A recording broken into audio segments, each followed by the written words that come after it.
When you go through and find out if it needs a broom swept clean, wipe the countertops off and get all the cobwebs off the top of the corners or in the corners. That sometimes is normally an expectation, but you always want to ask and not assume.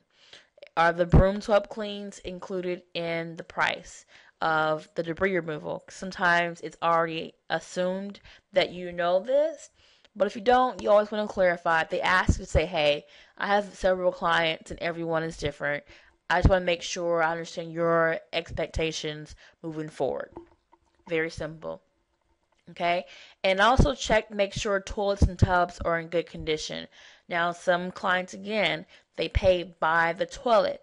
Some may pay $25 per toilet. Some may pay $75 per toilet. You just need to know exactly what they want. They may not want it sparkling clean. They may just want it be clear water in the inside. I don't know. You just have to find out for yourself per the client's requirements. Okay, and then charge accordingly.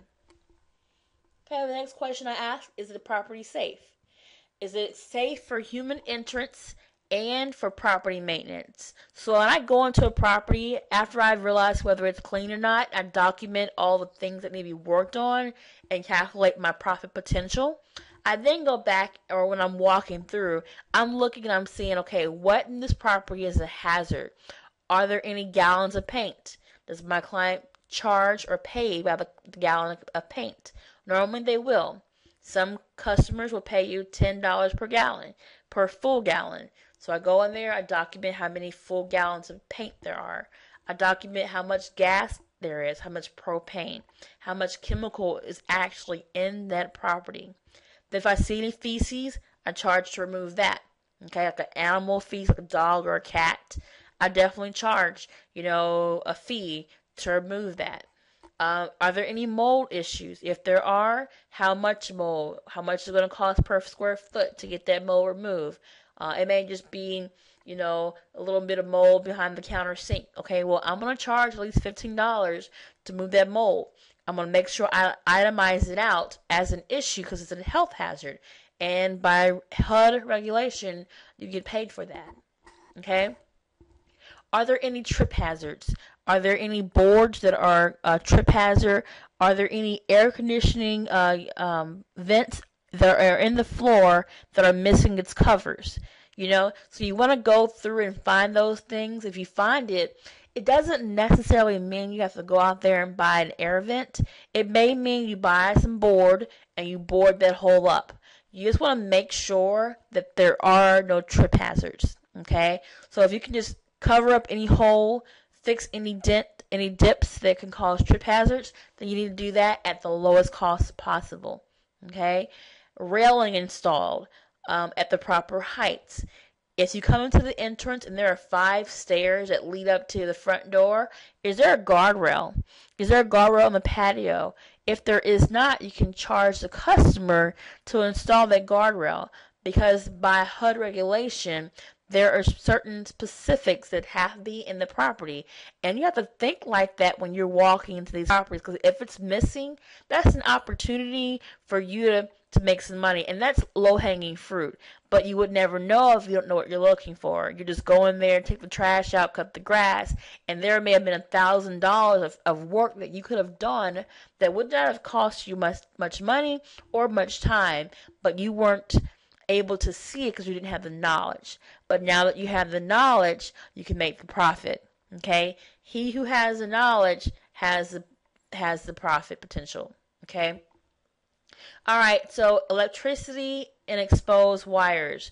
If you go on a property and there is a electrical unit or ornament that is not in place, and you see wires exposed and the wires are not capped off, you can charge per wire or per cap that you install. So that's like $10, maybe $15 in some clients. So you want to keep that in mind, because those things, they have to get completed or corrected.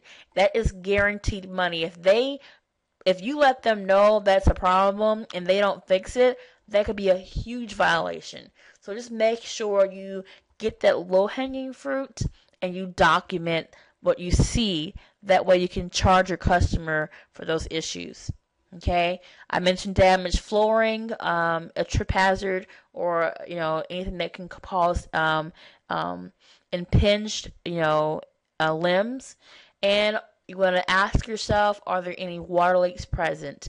Is there any leaking roofs, any leaking faucets? Because that can cause other issues like mold and damage to the actual property. So the property is not safe. So think about along those lines. That doesn't include everything, but that'll at least get your mind to thinking on some things you should be looking at when you walk to a property. Okay? All right, the third question I ask myself when I go into a property, I say, okay, is this property secure? Is the property at risk for any future vandalism or any previous vandalism based on the condition when I came up to the property, or even the outside area, the neighborhood? Is it a high property value? Is the property worth a lot? If it is, making sure that it's secure will be of the utmost importance of your client, and they'll pay extra money to have you put locks on every single door because the property's worth $500,000 or close, or whatever the case might be. But if this high profit potential, they're going to want to protect their asset, and you're going to want to make sure you help them by giving them the information they need. Hey, there are 3 doors in this property. There are 2 sliding doors upstairs. I need to replace all the deadbolt locks and do all of this in order to make sure this property is secure. Itemize it, tell them what it is, and then they can decide from there if they want to ignore your recommendation as a professional and risk their property being damaged. Okay? Neighborhood conditions, again, you want to know what neighborhood it is in. If you're in a really high scale area, more than likely they will not want you to board the windows up. Okay? Keep that in mind. If you're in a very expensive HOA area, know your neighborhood. They're not going to want to see boarded windows in their property. So if there's a broken window, you're going to have to put a bid in or call the customer or the client to get that window reglazed or that window replaced. More than likely, they're going to have you replace the glass first. Okay?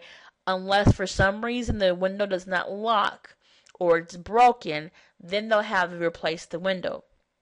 But if there's nothing wrong with the actual fixture of the window, the faucets, the locks, then they will just have you reglaze it and put new glass in that window.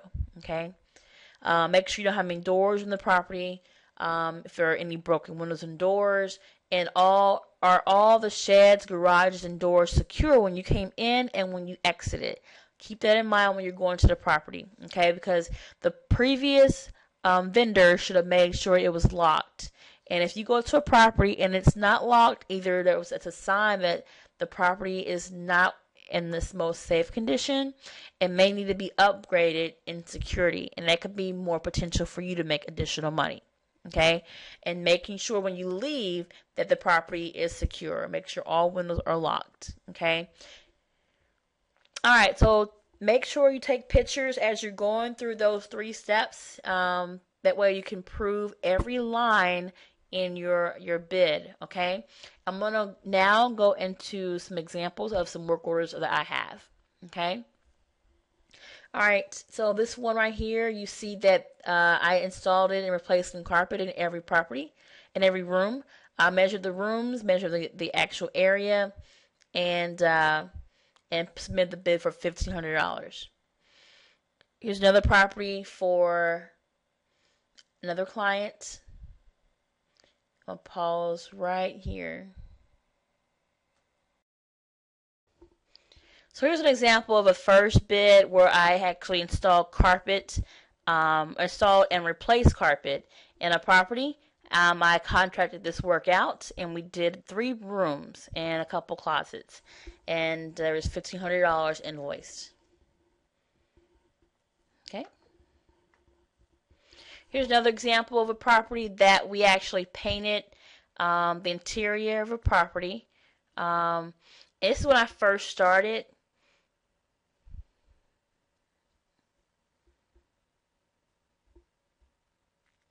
Here's another example. We painted actually just one room of the interior of the apartment, of the house.